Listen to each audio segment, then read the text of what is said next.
Initial D, Fast and Furious, Gran Turismo, Forza Horizon, and Need for Speed. These are some of the games, movies, TV series that we all grew up watching.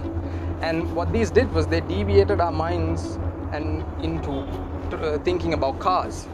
So JDM specifically. And out of these games, movies, and TV series, there was one car that always grabbed my attention. Well, you guessed it, it's the Mazda RX-7 FD. And we're here to talk all about it.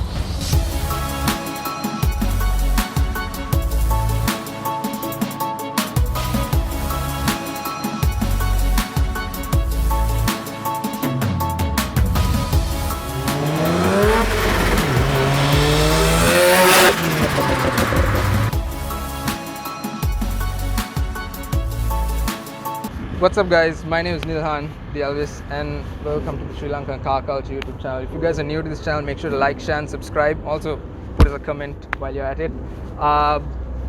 We're here to talk about the Mazda RX-7 like I mentioned before. So the Mazda RX-7 FDs came with the 13B engine, meaning 1.3 litre twin rotor, twin turbocharged engine.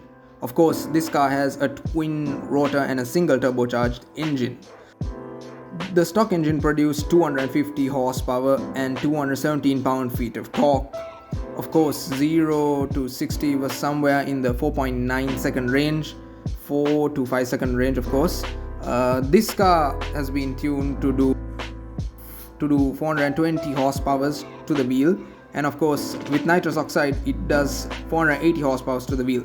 And yes, you heard me, this car runs on nitrous oxide. So the Mazda RX-3 of course came in 3 generations. Generation 1 being the Mazda RX-7 FB. So this car was of course a very lightweight car, but they never bothered to do anything performance related. So this was more like a comfortable car, more like an everyday car that suits everyday needs. And of course then came the second generation, the Mazda RX-7 FC. Now this car focused a little bit towards the performance side of things rather than the comfort. And of course later came the third generation, the Mazda RX-7 FD. This is the best of both worlds. This has the comfort and this also focuses on the performance side of things. So considering the entirety of the RX-7's lifetime, if I'm not mistaken, it was made from the years 1978 to the years 2002. So between that time period, a total of over 800,000 RX-7s rolled out of the factory. So the reasons why they chose a rotary engine instead of a conventional piston engine, of course, is because the rotary engines can rev much higher than of a piston engine. And the other reasons is because it's really, in terms of cost, it's less costly to build a rotary engine rather than building a piston engine, because it has a few lesser parts than of a piston engine. Other than that, in terms of fuel efficiency, the rotary burns a lot of fuel. Of course, that's the only downside. But other than that, it's all good. It's all amazing. So rotary engines by design are built for drivers to drive them really hard, push it to its limits. The reason why, also another reason, Mazda actually advised its customers to redline the car as much as possible, because if it's not in constant use, there is a risk of carbon deposits being in the engine.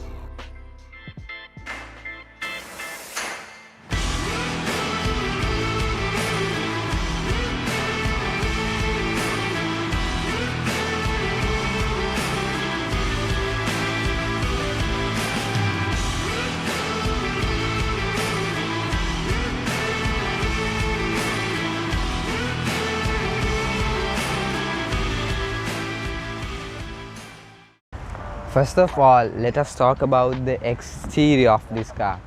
As you can see, it's a really nice car from the outside. It has a pearl white finish, a complete C-Ways body kit, and most importantly, pop-up headlights. You can see a pretty wide opening in the front buffer for the intercooler to suck that cold air in to give it to the massive turbos inside the engine. Then some opening vents in the hood, as you can see, some hood latches as well to keep the hood secured when it's going at high speeds.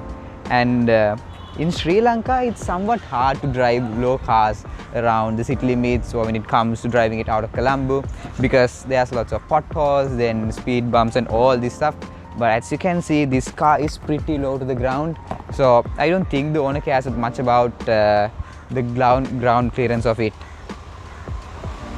And now let us move on to the interior of the car to see what's inside of it, to see how the owner weaves the car, to see how special it is from the interior, like the exterior finish you can see here, which is also pretty unique and exciting, as everyone can see, and it's pretty attractive. So let us move on to hop on to the interior and check what the interior has to offer. So in the interior of the FD RX7, you can see it's pretty much more focused towards the driver. You can see the AC controls, the radio controls are tilted towards the driver rather than the passenger, like the normal cars that we see driving around in the road.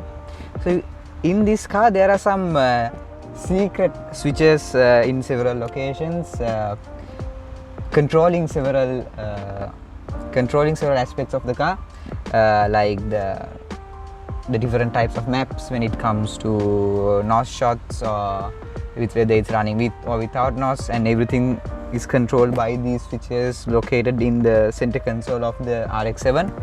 And these seats are the stock FD RX7 seats, and a Nadil steering wheel, as you can see. The special juice that Nilhan was talking about is mounted right next to me, right beside the driver, and it's controlled by these switches, the secret switches I mentioned earlier.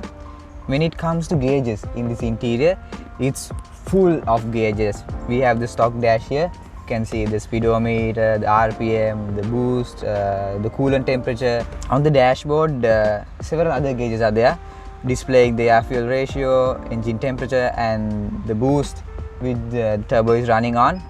And those are some of the most important and crucial stuff in the interior of this RX7. Now I think now it's time to move out and check out the engine bay of the RX7 to see what's under the hood of it. I think this engine bay is completely filled from the Grady catalog. I mean, completely filled from it.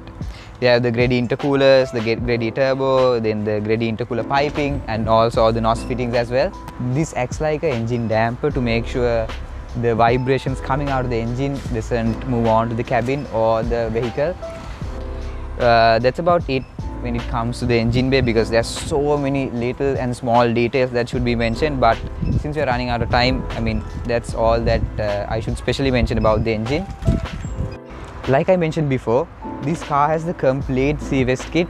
So as the spoiler, as you can see here, which is massive with the carbon end plates mounted to it, and you can see the stock FD RX7 headlights.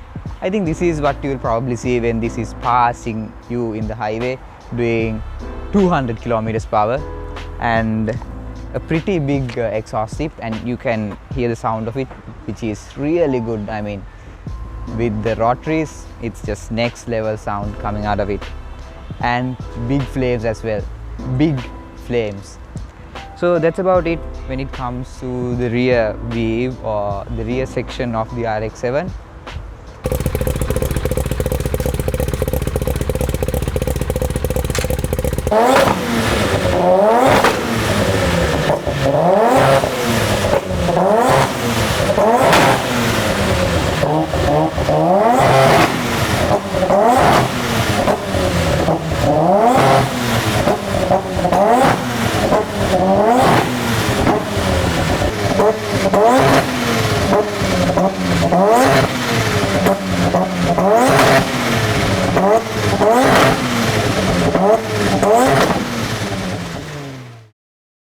We hope you like this video. If you want to, of course, check out our channel, and while you're at it, of course, Like, share and subscribe. Make sure your friends also watch this video and get to know about this car.